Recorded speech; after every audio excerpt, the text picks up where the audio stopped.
ಬೆಳಗ್ಗೆ ರಾಯ್ ರೆಡ್ಡಿ ನಾನು ಅಲ್ಲೇ ಇದ್ದೆ, ಮುಖ್ಯಮಂತ್ರಿ ಮನೆಯಲ್ಲಿದ್ದೆ. ರಾಯ್ ರೆಡ್ಡಿ ಅವ್ರು ಹೇಳ್ತಾಯಿದ್ರು, ಸರ್ ಒಂದು ಗ್ಲೂಕೋಸ್ ಇಟ್ಟಿರಿ, ಎಳ್ಳೀರು ನೀರು ಇಟ್ಟಿರಿ, ಎಮರ್ಜೆನ್ಸಿಗೆ ಬೇಕಾಗ್ತದೆ ಅಂತ. ನಾನು ಅದೇ ಕೂತ್ಕೊಂಡು ವಾಚ್ ಮಾಡ್ತಾಯಿದ್ದೆ. ಸಾಹೇಬ್ರು ಎಳ್ಳೀರು ಕುಡಿತಾರ, ಗ್ಲೂಕೋಸ್ ಕುಡಿತಾರ, ಇಲ್ಲ ನೀರು ಕುಡಿತಾರ. ನೀನು ನಂಬ್ತಿರೋ ಬಿಡ್ತಾರೋ ಒಂದು ತುಟ್ಟು ನೀರು ಕುಡ್ದಿಲ್ಲ. ಅದು ಗಾಡ್ ಗಿಫ್ಟ್ ಅಂತ ಹೇಳ್ಬೋದು. ಮನೆ ಸಿದ್ದರಾಮಯ್ಯ ಸಾಹೇಬ್ರಿಗೆ ಅದು ಒಂಥರ ಗಾಡ್ ಗಿಫ್ಟ್. ಅದು ನಾನು ಕಂಪ್ಲೀಟ್ ಮಾಡಿಬಿಡ್ತೀನಿ ಸರ್. ಅದ್ರ ಜೊತೆಯಲ್ಲಿ ನಮಗೆ ನಿರೀಕ್ಷೆ ಇಟ್ಟಿರಲ್ಲ ಸರ್ ನಾವು ಯಾರು. ಇದು 5 ಗ್ಯಾರಂಟಿಯಿಂದ 52,000 ರೂಪಾಯಿ ಕೋಟಿ, 5 ಗ್ಯಾರಂಟಿಗೆ 52,000 ಕೋಟಿ ಮೇಲೆ ಜಾಸ್ತಿ ಆಗ್ತದೆ. ಅದರಿಂದ ನಮ್ಮ ಕಡೆಯಿಂದ ನಾವು ಪ್ರಪೋಸಲ್ ಕೊಟ್ಟಿದ್ವಿ ಸರ್. ನಾವು ಸರ್ ಜಾಸ್ತಿ ಆದ್ಯತೆ ನಮಗೂ ಅರ್ಥ ಆಗ್ತದೆ, ಕಷ್ಟ ಇರೋದು, ತಾವು ಜಾಸ್ತಿ ಕೊಡೋಕ್ಕಾಗಲ್ಲ, ತಾವು ಎಜುಕೇಷನ್ಗೆ ಸ್ವಲ್ಪ ಜಾಸ್ತಿ ಆದ್ಯತೆ ಕೊಡಬೇಕಂತ ಕೇಳ್ಕೊಂಡ್ವಿ. ನಾವು ಬಜೆಟ್ ಬುಕ್ ನೋಡಾದ್ಮೇಲೆ ನಮಗೆ ಒಂಥರ ಆಶ್ಚರ್ಯ ಆಯಿತು. Only for education purpose Abdul Kalam Azad 100 school ಕೊಟ್ಟಿದ್ದಾರೆ. ಅಂದರೆ ಎಜುಕೇಷನ್ಗೆ ಆದ್ಯತೆ ಕೊಟ್ಟಿದೆ. ಅದ್ರ ಜೊತೆಯಲ್ಲಿ ನಾನು ತಮ್ಮ ಮನೆ ಮುಖ್ಯಮಂತ್ರಿಗಳಿಗೆ ಒಂದು ಪ್ರಶ್ನೆ ಇದೆ ನನಗೆ.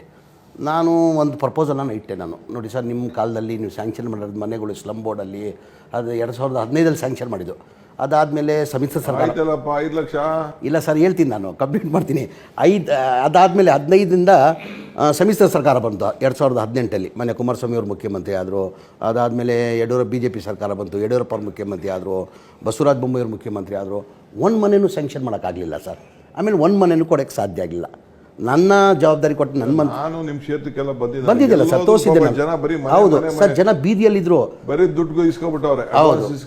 ಮನೆ ಕಟ್ಟಕ್ಕಾಗ್ತಾ ಇಲ್ಲ. ಅದು ಬಜೆಟಲ್ಲಿ ಭಾಳ ಚೆನ್ನಾಗಿ ಹೇಳಿದ್ದೀರಾ ಸರ್. ನೀವು 1,18,000 ಮನೆ ಅಂತ 91,000 ಆ್ಯಕ್ಚುಲಿ ಇದ್ದಿದ್ದು 1,81,000 ಮನೆ.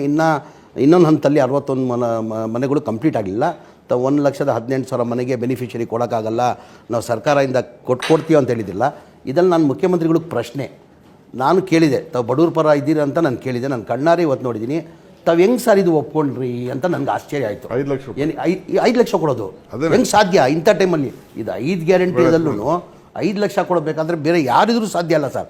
ತಾವು ಹೆಂಗೆ ಒಪ್ಕೊಂಡ್ರಿ ಅಂತ ಸ್ವಲ್ಪ ದಯಮಾಡಿ ಹೇಳ್ಬೇಕಂತ ಸರ್. ಒಂದು ಬಡವ್ರ ಪರವಾಗಿ ನೀವು ವಕಾಲತ್ತು ಹಾಕಿದ್ರಿ, ಮತ್ತು ಅದು ವಾಸ್ತವಿಕವಾಗಿದ್ದಂಥ ವಿಚಾರ. ಬಡವರು ಯಾರೂ ಕೂಡ 5 ಲಕ್ಷ ರೂಪಾಯಿಗಳನ್ನು ಕೊಡಲಿಕ್ಕೆ ಸಾಧ್ಯ ಆಗಲ್ಲ. ಅದಕ್ಕೆ ನಾನು ಯೋಚನೆ ಮಾಡಿದೆ, ಬಡವರಿಗೆ ಮನೆಗಳನ್ನೇ ಕೊಡೋಕ್ಕಾಗೋದಿಲ್ಲ. ಅವ್ರಿಗೆ 5 ಲಕ್ಷ ಅವರಿಂದ ಕೊಡ್ತೀವಿ ಅಂತ ತಗೋತೀವಿ ಅಂತಂದರೆ ಬಡವ್ರಿಗೆ ಮನೆಯೇ ಕೊಡೋಕ್ಕಾಗಲ್ಲ. ಸೊ ಒಂದು ಮನೆಯೂ ಕೊಡೋಕ್ಕಾಗೋದಿಲ್ಲ ಅಂತೇಳಿ ಯೋಚನೆ ಮಾಡಿ, ಬಡವ್ರಿಗೆ ಮನೆ ಕೊಡಬೇಕಾಗಿರ್ತಕ್ಕಂಥದ್ದು ಸರ್ಕಾರದ ಕರ್ತವ್ಯ, ಜವಾಬ್ದಾರಿ.